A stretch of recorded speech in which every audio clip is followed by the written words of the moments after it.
मीनू यानी कि मीनाक्षी अपने मम्मा से बार बार किसी राकेश नाम के व्यक्ति का जिक्र कर रही थी।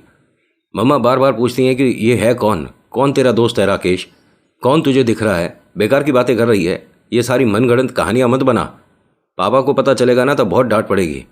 सारी बातें चल रही थी लेकिन रसोई से बर्तन गिरना मम्मा को थोड़ा कंफ्यूज कर गया। और पीछे से ये आती है और कहती है कि राकेश ये कोई तरीका है, मम्मा ने कितनी मेहनत से रसोई को अच्छे से सजाया था, एक एक बर्तन रखा था और तूने सारी क्रॉकरी नीचे गिरा दी, सब कांच की प्लेटें गिलास सब टूट गए। इसका जिम्मेदार कौन है? ये कोई हरकत है? कैसा दोस्त है तू मेरा? मम्मा अब उसे भी समझा रही हैं और अपनी रसोई को भी देख रही हैं। एक मिनट, आपने इसका पहला वाला पार्ट देखा है? मैंने लिंक डिस्क्रिप्शन में रखा है, अगर नहीं तो देख लीजिए, तभी आपको समझ आएगा ये लोग यहाँ तक कैसे आ गए और इनके साथ ये जो अजीब सी एक्टिविटी हो रही है ना, ये आखिर क्यों हो रही है, इससे बचकर बाहर आएंगे या आज भी ये इसी परेशानी में है, सब कुछ पता चलेगा। ये सेकंड और फाइनल पार्ट है। नमस्कार, जय भोलेनाथ, हर हर महादेव। मेरा नाम नितिन, ये है चाचा के फैक्ट्स, कहानियाँ सुनाता हूँ। कभी फैक्ट्स, कभी ईश्वर से जुड़े चमत्कार, कभी रोचक पौराणिक कथाएं और कभी ये जो आज आप सुन रहे हो, भूत प्रेत आत्मा जिन्न राक्षस, तीसरी शक्ति, इनके कुछ ऐसे अनुभव जो लोगों ने अपनी पर्सनल रियल लाइफ में एक्सपीरियंस करे हैं, मैं कहानी के माध्यम से बताता हूँ। अभी फ़िलहाल चैनल का इंट्रो, उसके बाद आकर शुरू करूँगा। कहीं नहीं जाना, पूरी कहानी सुनना। जय बोले।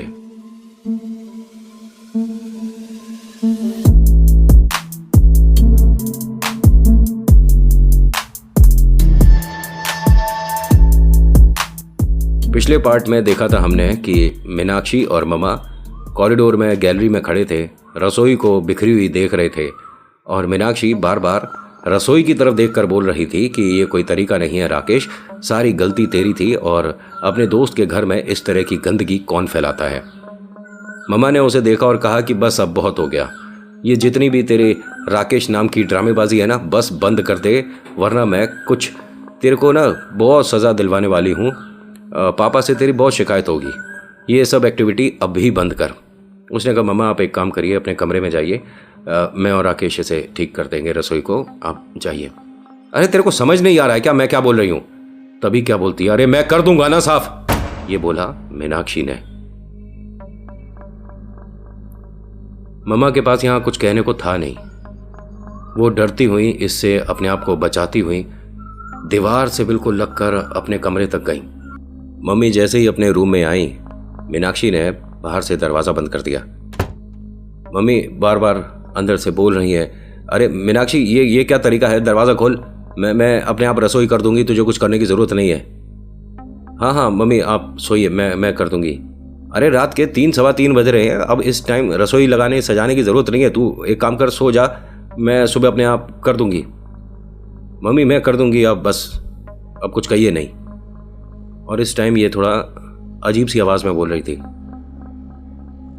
10-15 सेकंड में ये वापस आ गई, दरवाज़ा खोलती है, अपने हाथ वगैरह दुपट्टे से पहुंच रही थी। तो मम्मी ने कहा कि क्या हो गया दिमाग चेंज? मैं कह रही थी ना कि सुबह कर दूंगी, तो कहती है मैंने कर दिया। मतलब?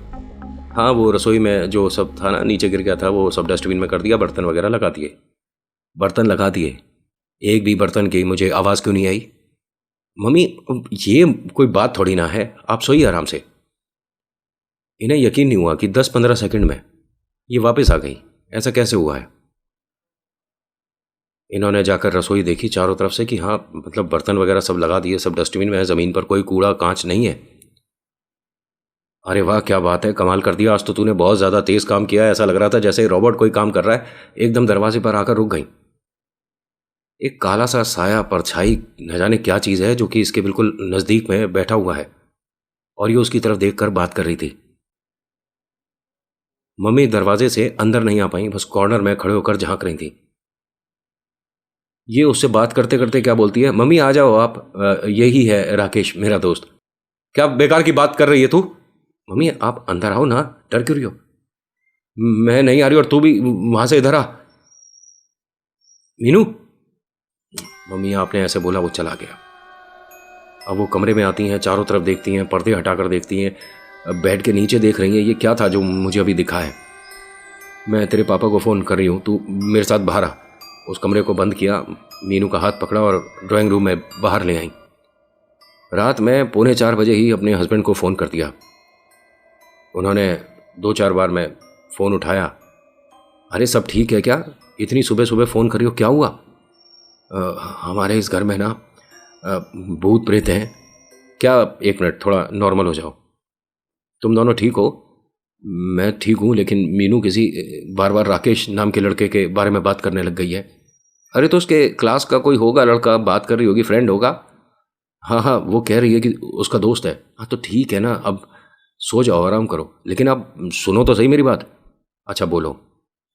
वो जो अपना दोस्त बता रही है वो मर गया है? क्या बेकार की बात कर रही हो तुम? हाँ, और ये कह रही है कि पहले ये मकान उन्हीं लोगों का था। अच्छा हाँ, ये मैंने तुम्हें नहीं बताया था कि जो इसके फर्स्ट ओनर थे, उनके बेटे का एक सड़क एक्सीडेंट में मृत्यु हो गया था। लेकिन ये बात इससे कनेक्ट नहीं होती है। नहीं नहीं, वो ही राकेश है। मैंने एक डरावना सा साया इसके कमरे में इसके पास बैठा हुआ देखा है, ये उससे बात कर रही थी। अरे तुम ना देखो प्लीज़, मुझे चिंता हो रही है तुम दोनों की। ये सब बात मत करो, ये वहम है, तुमने नींद में कुछ देखा है। हाँ प्लीज़ जल्दी से जल्दी आइए, मुझे बहुत डर लग रहा है। अच्छा ठीक है, मैं कोशिश करूँगा, अगर पहले निकल पाया कोई ट्रेन हुई तो। तुम दोनों बस अपना ख्याल रखना, और वो दरवाज़ा बिल्कुल से बंद कर दो। हाँ, हम दूसरे कमरे में आ गए हैं। अब उन्हें भी चिंता होने लगी। फ़ोन ना करते तो ज़्यादा सही था, क्योंकि सामने वाला भाई पास तो है नहीं। लेकिन क्या करें, जो डर है ना वो दिमाग पर ऐसी परत ला देता है कि हम क्या कर रहे हैं, क्या बोल रहे हैं, क्या सोच रहे हैं, गलत सही कुछ नहीं समझ आता। अगले दिन सुबह सुबह वो नॉर्मल बिहेव कर रही है, जैसे कुछ हुआ ही नहीं था। ये पूरी रात मम्मा ने बिना सोए निकाल दी। छोटी छोटी चीज़ों पर उनका ध्यान जा रहा था, छोटी छोटी आवाज़ों पर उनका ध्यान जा रहा था। हर जगह बस उस अजीब से परछाई को, एक डरावने से राक्षस को ढूंढ रही थी। पूरी रात निकल गई। सुबह ये मम्मा से बात करते करते एकदम चुप हो गई। मम्मा ने पूछा क्या हुआ, जाओ यहाँ से। अब मम्मी ने उसको घूर कर देखना शुरू करा। ये तेरी नौटंकी बंद नहीं होगी क्या? मतलब इस टाइम दिन में भी तू ये सब कुछ कर रही है? मैं कह रही हूँ ना, जाओ यहाँ से। अरे किससे बात कर रही है तू? मम्मी आपके पीछे खड़ा है राकेश। अब उन्होंने धीरे धीरे पलट कर देखा तो उनके कॉरिडोर में वास्तव में कोई एक अजीब सा साया कहूँ, इंसान कहूँ, राक्षस कहूँ, क्या है समझ नहीं आ रहा, वो दिख रहा है। वो लगातार उसे देख रही थी। वो धीरे धीरे इनकी तरफ आ रहा था, और ये सुबह 8:15 बजे का समय था। मम्मी एकदम बेड से हटी और 2 कदम पीछे हटती हैं। कौन है, कौन है? राकेश देखो, ये सब नहीं करना है, वरना मैं तुमसे बात करना बंद कर दूंगी, दोस्ती मेरी खत्म हो जाएगी। जाओ यहाँ से। ये क्या बात कर रही है तू, क्या बोल रही है? कौन है ये किसी तरह का मजाक कर रही है क्या मेरे साथ? अरे मजाक नहीं है मम्मी, ये भूत प्रेत हमारे घर में नहीं हो सकते। अरे आप इसे बार बार भूत प्रेत मत बोलो। वो वहीं पर रुका हुआ था। मम्मी अपनी आंखों से एकदम क्रिस्टल क्लियर देख रही है उस चीज़ को। वो इंसान, राक्षस, जिन, क्या है पता नहीं। वो धीरे धीरे दोबारा इनकी तरफ जब आने लगा तो मीनाक्षी गुस्से में मम्मी के आगे आकर खड़ी हो गई और कहती है कि अभी लास्ट बार बोल रही हूं, ये सब कुछ नहीं होना चाहिए। मम्मी ने उसके कंधे पर हाथ रखा। बेटा तू, एक मिनट, तू हट यहां से। ये धीरे से मम्मी की तरफ घूमती और बोलती है, मैं यहां से कहीं नहीं जाने वाला।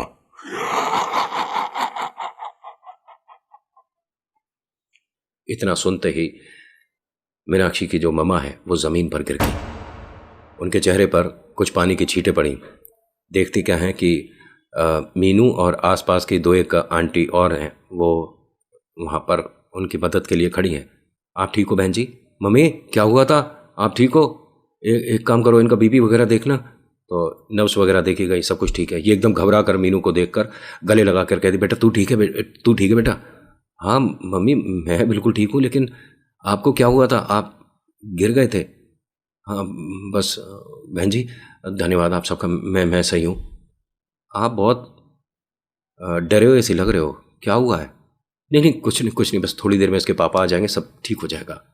अगर कोई परेशानी है, भाई साहब यहाँ नहीं है तो आप हमें बताओ, हम आपके पड़ोसी रिश्तेदार जैसे ही हैं, आप बताओ तो सही। नहीं नहीं, सब ठीक है। धन्यवाद आपका, बहुत बहुत शुक्रिया, आपने हमारा ख्याल रखा। मेरी बेटी है यहाँ पर, सब ठीक होगा। मीनाक्षी की मम्मा ने सभी का धन्यवाद किया और एक कॉर्नर में जाके बैठ गई। सभी लोगों को थोड़ा सा ना अजीब तो लग रहा था इनका व्यवहार, और मीनू थोड़ा सा रिलैक्स लग रही थी कि कोई बात नहीं, सब ठीक है। वरना अगर मम्मा को परेशानी हो और बिटिया एकदम नॉर्मल दिखे, सोचने वाली बात है। एक पड़ोस में थी वो आंटी, इन्हें मीनू की मम्मा को बोल कर गई कि बहन जी, किसी भी तरह की कोई भी परेशानी हो, ये मत सोचिएगा कि आप यहाँ अकेले हो, आप बस एक बार फ़ोन कर दीजिएगा, ये मेरा नंबर है, आपके फ़ोन में मैं सेव करके जा रही हूँ। वो चली गई और अब ये दिन धीरे धीरे व्यतीत हो रहा था। मीनू अपने कमरे में ही थी, दरवाज़ा बंद कर रखा था। मम्मा ने 2 बार दरवाज़ा खोल कर देखा भी था तो पढ़ाई कर रही है, कभी बैठी है फ़ोन पे गेम खेल रही है, कभी गाने सुन रही है, मूवी देख रही है। दोपहर के 3 सवा 3 बजे मम्मा ने कहा कि बेटा खाना लगा देती हूँ, खाना खा लेते हैं। हाँ मम्मी। अब ये आई आने के बाद रोटी चपाती और कुछ चावल वगैरह थे, अपनी खुराक से कुछ ज़्यादा खा रही थी। मम्मी ने पूछा कि तेरी तबीयत ठीक है? हाँ मम्मी, सब कुछ ठीक है, थोड़ा आराम से खा। नहीं नहीं, बस मेरे को खाकर जल्दी जाना है। 2-3 मिनट में इसने खाना खा लिया, और इतना ज़्यादा खाया कि कह सकता हूँ कि इसकी डाइट अगर 2 या 3 रोटी की थी तो 12-15 रोटी खा चुकी थी। एनीवेज, खाने की वजह से हम ये चीज़ जज नहीं कर सकते। कभी कभी खाना स्वाद बनता है तो एक आध एक्स्ट्रा रोटी हर कोई खा लेता है, चावल भी खा लेता है। अपने कमरे में गई, दरवाज़ा बंद कर लिया। मम्मा ने इसका दरवाज़ा जाकर खोल के देखा तो बेड पर लेट गई थी। मम्मी, थोड़ा मैं थक गई हूँ, सोऊंगी। बेटा तू ठीक है ना? हाँ मम्मी, बिल्कुल ठीक हूँ। ये भी अपना खाना वगैरह फिनिश करती हैं। हस्बैंड को कॉल किया तो उन्होंने कहा कि आज किस्मत अच्छी है, पहले की ट्रेन में हमारा रिजर्वेशन बुकिंग वगैरह एडजस्ट हो गया ऑफिस की तरफ से, और मैं तकरीबन 6-6:30 बजे तक आ जाऊँगा। तुम ठीक हो? हाँ मैं ठीक हूँ। मीनू? वो कमरे में है, सो रही है। ठीक है, ख्याल रखना। ये नहीं बताया कि सुबह क्या हुआ, मैं गिर गई थी, बेहोश हो गई थी, कुछ नहीं बताया। मम्मा भी बाहर वाले कमरे में ही बस लेटी ही थी, तभी दोबारा से घर में फुसफुसाने की आवाज़ आने लगी। मम्मा ने जाकर इसका विंडो धीरे से खोल कर देखा तो ये एक तरफ करवट लेके किसी से बात कर रही थी। फ़ोन साइड में पैरों के पास पड़ा हुआ था। मम्मी को ये बात थोड़ी अजीब लगी, लेकिन उन्होंने टोका नहीं। इंतज़ार कर रही थी हस्बैंड के आने का। इनके हस्बैंड आते हैं। शाम की चाय का वक्त हो गया है, मैं पहले चाय बनाती हूँ, सब कुछ बाद में, पहले तुम दोनों मेरे सामने बैठो। अपना उन्होंने बैग लैपटॉप वगैरह रखा। क्या हुआ था कल? सब ठीक है? हाँ हाँ, सब ठीक है। नहीं, कुछ बात है तो मुझे अब बता सकती हो। मुझे कल से बेचैनी हो रही थी जब से तुमने ये बताया है कि घर में कोई राकेश नाम के व्यक्ति का जिक्र हो रहा था। तभी मीनू ने मम्मा को देखा। अरे पापा को क्यों बता रहे हो? फिर मेरे दोस्त को बुरा लग गया तो? पापा ने कहा अगर मुझे तेरे दोस्त के बारे में पता चलेगा तो इसमें उसे बुरा कैसे लग सकता है? कौन है राकेश? किधर रहता है? पापा आइए, अंदर ही है। अंदर ही है? कहाँ, हमारे घर में? बुलाओ। नहीं नहीं, आप आइए ना। अब ये पापा उठे और डरते हुए इसके पीछे पीछे चल रहे हैं। कहाँ है? इसने अपने कमरे का दरवाज़ा खोला। ये है राकेश। पापा ने पूरे कमरे को ध्यान से देखा। मजाक अच्छा है, लेकिन कहाँ है राकेश? कौन है राकेश?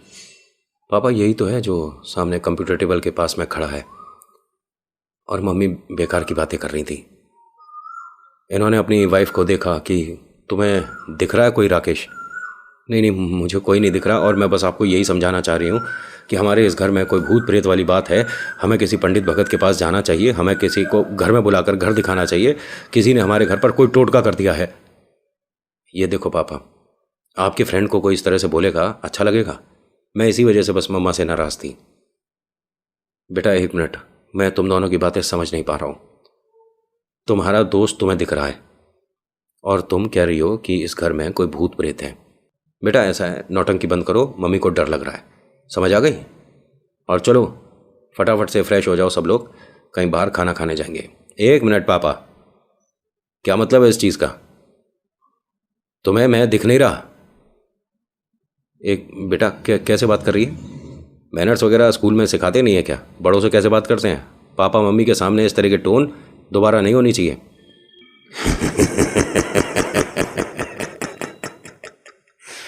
देखेगा मुझे, देखेगा।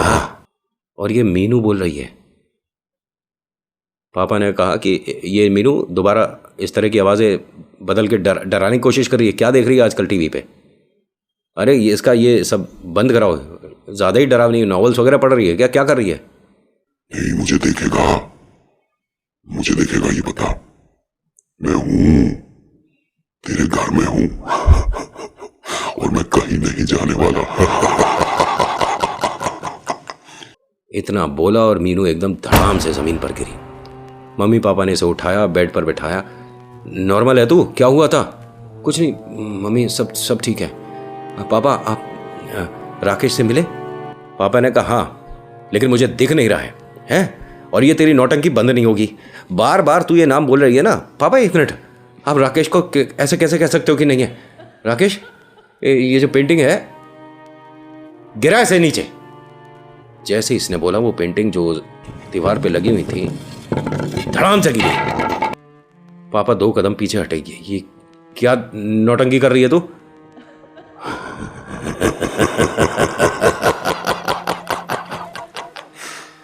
और देखेगा। अब ये मम्मी पापा एक दूसरे को बहुत ज़्यादा कंफ्यूज होके, या ये कह सकता हूँ डर के देख रहे थे। मीनू की आंखें कुछ अजीब सी हो रही थी। ये कुछ बोलते कहते। उससे पहले जो सामने कंप्यूटर था वो थोड़ा सा सरका, बहुत हल्का सा। पापा ने मीनू को देखा। मीनू हंसते हुए कहती है राकेश बस, अब और नहीं करो। मम्मी पापा को डर लग रहा है, बस राकेश। पापा ने कहा मेरे को किसी भी चीज़ से डर नहीं लग रहा है, पहली बात। और ये नौटंकी अब भी बंद होनी चाहिए। कैसे कर रही है तू ये? अरे पापा, आपको भी बड़ा अजीब लगा ना। देखिए मैं आपको बताती हूँ, सॉरी, हाथ जोड़ के। मम्मी को मैं कल से ना डरा रही थी, ऐसे ही। मतलब मैंने एक देखा था, हॉन्टेड मूवी देखा था, तो उसमें कुछ एक्टिविटी उन्होंने बताई थी और ये कील टेढ़ी थी जिस पे से पेंटिंग गिरने ही वाली थी और मैंने एकदम बोल दिया। मतलब तू मजाक कर रही थी? हाँ पापा, कुछ भी नहीं है ऐसा। नहीं नहीं, ये झूठ बोल रही है। और रसोई में कल बर्तन गिरे थे। एक मिनट, अब तुम मत शुरू हो जाओ। जब वो कह रही है कि उससे गलती हो गई, मजाक कर रही थी, सॉरी बोल रही है, इट्स ओके बेटा, लेकिन इस तरह का मजाक दोबारा नहीं। हाँ पापा, रियली वेरी सॉरी। मम्मा प्लीज सॉरी। अरे ये नौटंकी कर रही है इस टाइम। अरे तुम चलो, अच्छा बाहर बैठ के चाय पीते हैं, चलो। और बेटा प्लीज़ इस तरह का नौटंकी नहीं करना।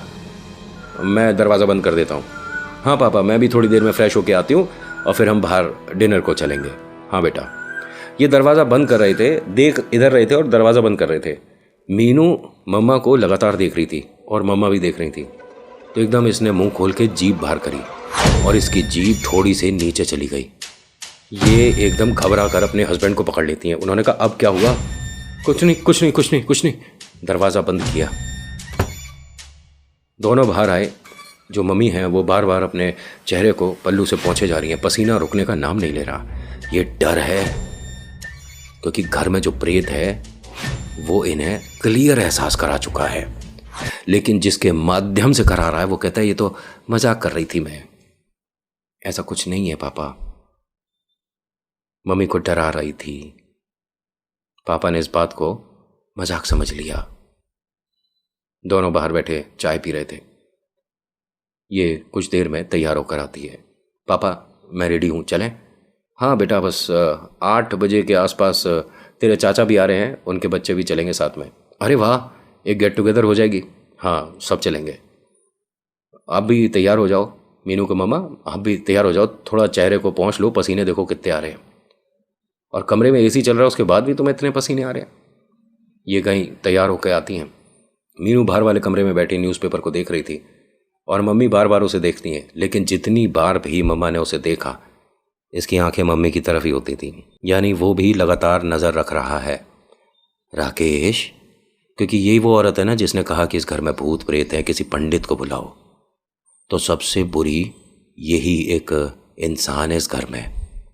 सबसे पहले तो इसे खाऊंगा, उसके बाद इसकी बेटी को, उसके बाद इस आदमी को। लेकिन अभी अपने पैर तो जमा लूं।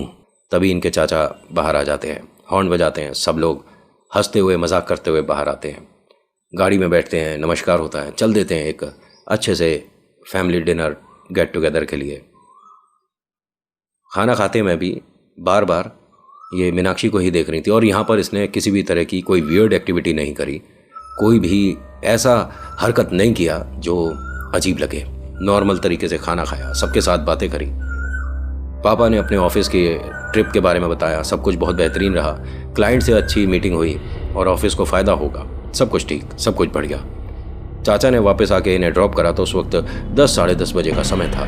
घर में आए, सब लोगों ने चेंज किया, आपस में बैठ के कुछ देर बात करी, कुछ देर टीवी देखा और अपने कमरे में जाकर सब लोग लेट गए।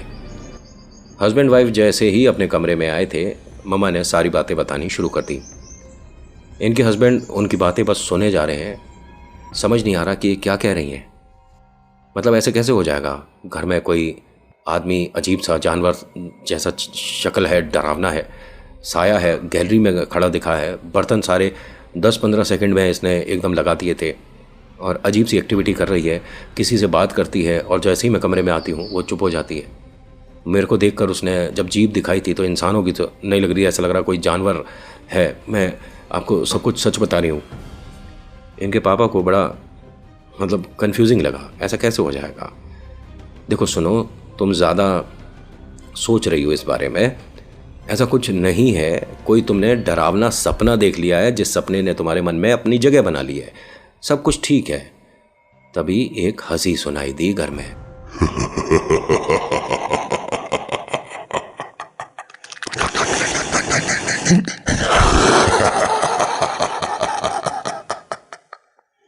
ये जो हस्बैंड कह रहे थे ना कि तुम्हारे मन का वहम है, इनके चेहरे पर पसीना आ गया।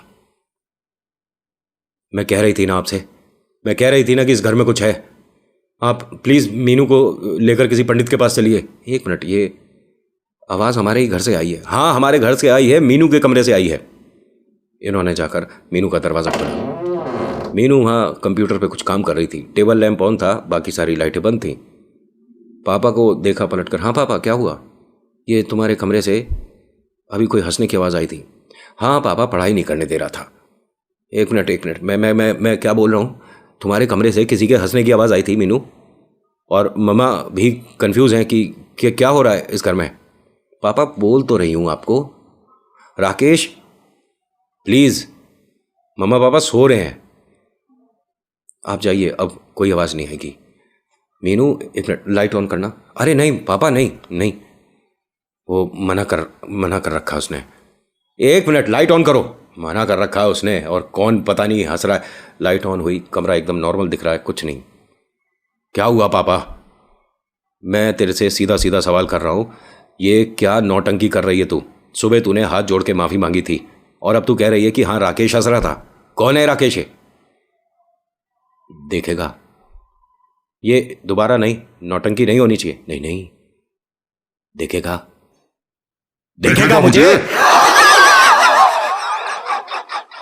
तेरे सामने खड़ा हूं, देख। और ये मीनू बोल रही है। पापा के चेहरे पर वो पसीना दिख रहा था कि मैं इस चीज से कैसे डील कर सकता हूं, ये क्या हो रहा है मीनू के साथ। और मीनू ने अपने चेहरे को दोनों हाथ से पकड़ के नोचना शुरू कर दिया। पापा ने एकदम उसके हाथ पकड़े और मम्मी से कहते हैं, इसे बेड पर लिटाओ। उसे लिटाया गया तो ये धड़ धड़ ऐसे कांपने लग गई। मम्मी ने इसके पैर पकड़ रखे थे, पापा ने इसके हाथ पकड़ रखे थे, और ये ऐसे कांप रही है, ऐसे हिल रही है, न जाने क्या ही परेशानी है इसके साथ। मम्मी की आंखों में आंसू थे।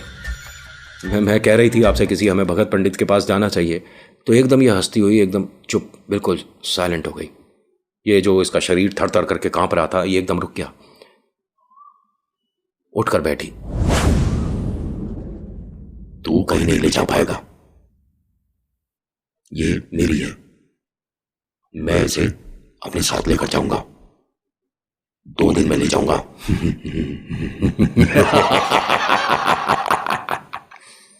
धड़ से गिर गई। मम्मी इसके पास आकर बैठ गई, इसके माथे पे हाथ लगाकर देखती है कि इसे बुखार लग रहा है। ये परेशान है बिटिया, आप कुछ करिए ना। हाँ मैं कुछ करता हूँ। फ़ोन निकाला, अपने छोटे भाई को फ़ोन किया। अच्छा तू कहाँ पर है? मैं भैया घर पे ही हूँ, क्या हुआ, सब ठीक है? अच्छा, एक तेरे से बात पूछूं, देख ये मत सोचो कि भैया कैसी बात कर रहे हो, ये क्या भूत प्रेत आज भी होते हैं? भैया नहीं, बस मतलब तू हाँ ना कर देगा ना तो उससे थोड़ा मेरे को रिलीफ मिल जाएगा। लेकिन आप ये सवाल कर क्यों रहे हो? अरे तू जवाब देना, बताना, ये भूत प्रेत आत्मा ये सब कुछ होता है क्या? हाँ भैया होता है। लेकिन आप ये सवाल क्यों कर रहे हो? मीनू के साथ कोई ना समस्या है, और तू किसी भगत को, किसी पंडित को जानता है? हाँ हाँ जानता हूँ ना, लेकिन अभी इस वक्त आना है क्या?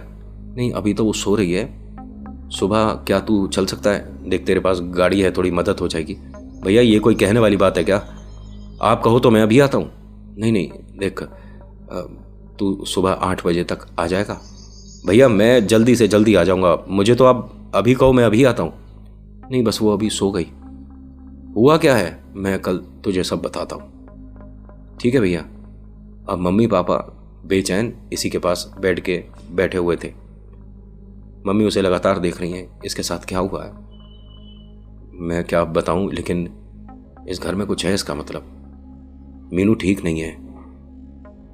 सुबह तक ये नॉर्मल रही, किसी तरह की कोई एक्टिविटी नहीं। 7 बजे करीब इन्होंने अपने भाई को फ़ोन किया। हाँ तू आ रहा है ना? हाँ भैया बस मैं तैयार हो गया हूँ, भाभी की मदद के लिए कहो तो मैं। नहीं नहीं, और किसी को लाने की ज़रूरत नहीं है, बस तू आ जा और थोड़ा जल्दी आ जाइयो। हाँ भैया मैं बस गाड़ी निकाल ही रहा हूँ। ठीक है भाई। आने में उन्हें आधा घंटा लगना चाहिए था, 1 घंटा हो गया। मीनू अभी भी लेटी हुई है, सो रही है। पापा को समझ नहीं आया कि भाई ने तो कहा था कि जल्दी से जल्दी आ जाएगा, अभी तक क्यों नहीं आया। दोबारा उसे फ़ोन किया। क्या हुआ, कहाँ रह गया? भैया आप नहीं तो कहा कि मीनू ठीक है, नहीं आओ। मैंने कहा था। कब कह दिया मैंने तेरे को? भैया जब आप फ़ोन पे बात कर रहे थे मैंने कहा था बस गाड़ी निकाल रहा हूँ, उसके बाद आपने कहा था रहने दे, अब मीनू ठीक है, आने की ज़रूरत नहीं है। छोटे मैंने ऐसा कुछ भी नहीं कहा है, तू प्लीज़, मैं तेरे आगे हाथ जोड़ रहा हूँ। अरे भैया बात कैसे कर रहे हो आप, मैं बस पहुँच रहा हूँ। अब वो फटाफट से जल्दी 20 मिनट में इनके घर पर आ गए। मीनू को देखते हैं, इसको क्या हुआ है? इसके माथे पे हाथ लगाया, बहुत तेज़ बुखार हो रहा है। डॉक्टर के चलते हैं ना? हाँ डॉक्टर के पहले चलते हैं, फिर उसके बाद जो पंडित तू बता रहा है उनके चलेंगे। मीनू बेटा उठ जा। ये लेटे लेटे ही इसने जब आंख खोली तो इसकी दोनों आंखें एकदम वाइट थीं। इनके चाचा के बहुत सारे सवाल थे मन में, अब पूछने की हिम्मत नहीं है। क्या हुआ है, क्यों था, कैसे था, बस एक झलक में ही सब समझ आ गया। उन्होंने भैया भाभी को देखा और कहते हैं कि इसके साथ कोई बड़ी चीज़ है। मैं तो कहता हूँ कि सबसे पहले पंडित के पास ही चलते हैं। नहीं एक काम करते हैं, प्लीज़ पहले हॉस्पिटल या किसी डॉक्टर को दिखा लेते हैं, बुखार तेज़ है बिटिया पर। हाँ हाँ चलिए। जैसे ही इसे उठाया ये एकदम सीधी खड़ी हो गई और चाचा के बिल्कुल पास जाकर कहती है, चला जा यहाँ से, इसे और मुझे लेकर तू कहीं नहीं जाएगा, वरना इसकी गर्दन यहीं तोड़ दूंगा, चला जा। ये 2 कदम पीछे हटते हैं और कहते हैं कि हाँ मैं जा रहा हूँ, बस आप मीनू बिटिया को कुछ नहीं करिए। बाहर वाले कमरे में आया, भैया भाभी दोनों को आवाज़ दी कि देखिए ऐसा है, जो मर्जी हो जाए इसे अभी के अभी लेकर जाना पड़ेगा, इसके हाथ पैर जैसे भी बांधने हैं बांधो और दिक्कत ना हो जाए, इसलिए उन्होंने कहा बस तू निश्चिंत रह, हम लेकर आते हैं। आसपास में जो महिलाएं थीं उनमें से एक महिला को आंटी ने बता दी थी बात, वो आती हैं, हेल्प करती हैं, जैसे तैसे मीनू को गाड़ी में बिठाते हैं। जब गाड़ी चल रही थी ना तो बार बार ये मीनू यही चीज़ बोले कि पापा कहाँ जा रहे हैं हम, सब कुछ ठीक तो है, चाचू आप अपने ऑफिस नहीं गए? क्या हुआ बेटा? कहीं नहीं, बस हमें एक मंदिर में जाना था, पापा ने मम्मी ने बोल रखा था कि जब नए घर में शिफ्ट होंगे तो 1 हफ्ते में यहाँ पर हम माथा टेकने आएंगे। हंसकर क्या बोलती है अच्छा बातें बना रहा है, देख तो सही मुझे, देख मैं कौन हूं, फिर बता लेकर जाएगा मुझे? देख देख देख देख देख देख मुझे, देख देखना मुझे, देख। इनके चाचा ने पलट कर तो नहीं देखा, रियर व्यू मिरर में जब देखा तो मीनू के गर्दन के पास से किसी और का भी एक सिर जुड़ा हुआ था। ये बहुत डरावना भयानक किसी राक्षस का सा चेहरा है। एकदम उनकी गाड़ी डिसबैलेंस हुई, ब्रेक लगाया। भाभी आप चाहो तो आगे आकर बैठ सकती हो। देखा मुझे, और अब सीधा घर चल, मुझे मेरे घर लेकर चल। क्या आपको मदद कर सकता हूँ? कोई चीज़ लाकर दे सकता हूँ क्या आपको? क्योंकि इन्होंने कहीं सुना था कि अगर प्रेतों की आप बातें सुन लेते हो, उनकी मतलब मनोकामना अगर आप पूरी कर देते हो, तो वो कभी कभी किसी इंसान को छोड़ भी दिया करते हैं, लेकिन 100 में से 1%। उसने कहा ठीक है, मुझे कब्रिस्तान ले चल। कब्रिस्तान के बाद तू इसे घर ले आई हो, मुझे मेरे कब्रिस्तान लेकर चल। जी जी बताइए, कहाँ है आपका कब्रिस्तान? नाम इसने क्या बताया था? राकेश। राकेश का कब्रिस्तान में क्या मतलब है? लेकिन ये ले जा रहा था। ये मानिए कि इन तीनों को रास्ते नहीं पता हैं, मीनू की मम्मा पापा को और चाचा को, लेकिन मीनू बता रही है सीधा चल, दाएं मुड़ जा, आगे चल के चौक आएगा, चौक से बाएं मुड़। ऐसे करते करते ये शहर से बाहर ले आई। अब सीधा चलता रहे। ये रोड ऐसी सुनसान, भाई साहब दूर दूर तक कोई इंसान, कोई पशु पक्षी जानवर कुछ नहीं दिख रहा, बस रोड पर चलते जा रहे हैं। चाचा ने शीशे में देखते हुए बोला कि कहाँ जाना है? बस चलता रहे, जहां पर तिराया आ जाएगा उससे बाएं मुड़ जाइयो, वहीं है कब्रिस्तान। और सच में आगे जाकर कोई तिराया आ गया, बाएं मुड़े। थोड़ी सी दूर चलते हैं तो एक जगह कब्रिस्तान है तो सही, लेकिन ऐसा लग रहा है जैसे बंद पड़ा है। यहां से एक व्यक्ति बाहर निकला और जा रहा था, इनकी गाड़ी देखकर रुक गया। इनके जो चाचा हैं उन्होंने शीशा नीचे करके पूछा, भाई साहब ये कब्रिस्तान है ना? जी, लेकिन आप क्या कर रहे हो यहाँ? नहीं, वो कोई काम था, यहाँ काम था। आसपास 10-12 किलोमीटर तक ना कोई घर ना कोई व्यापार। क्या काम था? नहीं, हम मतलब किसी वजह से आए थे। अरे तुझे प्रेत लाया है, सीधा सीधा बताना, मैं कुछ कह पाऊंगा कर पाऊंगा तेरे लिए, और जल्दी बता दे। हाँ भाई साहब, लेकिन भूत प्रेत वाली बात कोई नहीं है। अरे तू क्यों समय खराब कर रहा है? यहाँ पर जहाँ तू खड़ा है ना, ये कोई अब कब्रिस्तान रहा नहीं, ये इतनी श्रापित जगह है कि यहाँ से एक एक कब्र को हटा दिया गया है। और ये इतनी भयानक जगह है कि आसपास फसल नहीं होती है। खेत देख रहा है, सब सूखे पड़े हैं। अब तू बताएगा? उसने पीछे की तरफ जब देखा तो पीछे मीनू बैठी थी और मम्मा मीनू से देखकर थोड़ा थोड़ा हंस रही थी। बिटिया पर है और वही तुझे यहां लाई है, बता मैं सही कह रहा हूं? जब तक ये हाँ ना कुछ करते, मीनू ने दरवाजा खोला, उतर के भाग गई कब्रिस्तान के अंदर। सब लोग इसके पीछे पीछे भागने लगे तो उस आदमी ने एकदम कहा, रुको रुको रुको, पूरे घर को अंदर जाने की जरूरत नहीं है, मेरे साथ कोई एक जना चलो जो कि हम बिटिया को पकड़ के बाहर तक लेकर आए, और कोई नहीं। ये बहुत ज़्यादा श्रापित जगह है, इसकी हवा और इसकी मिट्टी ऐसी है कि अगर किसी के साथ कोई चीज़ लग गई तो कोई उतारा नहीं है, और ये बिटिया को जितनी जल्दी हो सके इस कब्रिस्तान से बाहर लेकर आओ। अब इसके चाचा जैसे ही भागने लगे कि मैं लाता हूँ भैया, आप रुकिए, तो उसके पापा ने हाथ रोक दिया कि बेटा तू रुक जा, मेरे घर पर परेशानी है तो सॉल्यूशन मैं ही करूँ। ऐसा ना हो कि हमारे बिटिया के साथ तो परेशानी चल रही है और तेरे साथ भी कोई हवा लग जाए, तो रुक जा। उसने खूब कहा, लेकिन इन्होंने उसे जाने नहीं दिया अपने भाई को। ये उस आदमी के साथ जो कि कब्रिस्तान से बाहर आया था, वापस अंदर आए, चारों तरफ ढूंढना शुरू कर दिया। मीनू, बेटा मीनू।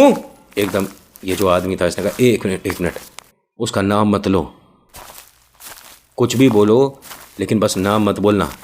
यहाँ की जो शक्तियाँ हैं अगर वो ज़्यादा कनेक्ट हो गई ना, नाम के साथ जुड़ गई, तो घर तक बिगाड़ देंगी। नाम नहीं लेना। अब इन्होंने ढूंढना शुरू करा। भाई साहब बहुत बड़ा कब्रिस्तान, ढूंढते ढूंढते इन्हें आधा पौना घंटा हो गया। जब ये थक गए तो ये जो भाई साहब हैं इन्होंने कहा कि इसका जन्म तिथि क्या है, बिटिया की date of birth. Date of birth से उन्होंने पता नहीं क्या चीज़ अंदाज़ा लगाई, तो कहते हैं कि बाएं तरफ जो कब्र हैं उनके आसपास देखो। इन दोनों ने उस तरफ देखना शुरू करा तो ये एक कब्र पर लेटी हुई थी, सो रही थी। उठाओ इसे, उठाओ। अब उसे उठाएं और भाई साहब उसका शरीर इतना भारी कि इन दोनों की बस की नहीं हो रही थी। आप एक काम करिए, वो जो भाई साहब हैं उन्हें भी लेकर आइए, 3 जने मिलकर उठा पाएंगे इसे। और ये ऐसे नहीं जाएगी, यहाँ जो पत्ते पड़े हैं इनमें से कुछ पत्ते इसके ऊपर डाल दो। ऐसे ही किया इन्होंने, जो किया वो बता रहा हूँ। कुछ पत्ते इसके ऊपर डाल दिए मीनू के। अब तीनों ने मिलकर उठाया तो उठ गई, लेकिन उसमें से बहुत ज़्यादा दुर्गंध आ रही थी, अजीब सी, सड़े मांस की सी, पता नहीं कैसी। उठाकर गाड़ी में लाए, रखा, उन भाई साहब के सामने हाथ जोड़ने लगे। आपने बहुत मदद करी। कह रहे अभी आप समय मत खराब करो, गाड़ी घुमाओ और अपने किसी भगत पंडित के पास ले जाओ, वरना बेटी को खो दोगे तुम। ज़्यादा वक्त नहीं है। इसका चेहरा देखो। उसका चेहरा ऐसा सूख चुका था जैसे सारा खून किसी ने ख़त्म कर दिया है। गाड़ी जैसे ही इन्होंने मंदिर की तरफ घुमाई तो मंदिर का दायरा जहाँ से शुरू हो रहा था, ये कह सकता हूँ रोड जहाँ से मंदिर दिखना शुरू हुआ, ये थर थर थर थर करके दोबारा से कांपने लगी। इसे जैसे तैसे कंट्रोल किया, मंदिर तक गाड़ी आई। मंदिर में ये चारों लेकर उसे गए। पंडित जी ने देखा और कहा कि बिटिया तो ठीक है, कोई परेशानी नहीं, वो आराम से बैठी है, तबीयत खराब है लेकिन किसी डॉक्टर को दिखाइए, बुखार तेज है, भूत प्रेत आत्मा समस्या नहीं है। पंडित जी आपको हम बता नहीं सकते इसके साथ कितनी चीज़ें हुई हैं, आप प्लीज़ कोई सॉल्यूशन दीजिए ना, इसे ठीक करिए। भाई साहब देखो, हाथ जोड़ रहा हूँ, राम जी की सौगंध, इस पर अभी कोई प्रेत नहीं है, वरना बालाजी की छत्र छाया में बैठा हूँ, देखते ही बता दूंगा क्या हिसाब चल रहा है। आप निश्चिंत रहिए। सही है, आपके मन का वहम था। ये वापस गाड़ी में आए, हंसने लगी।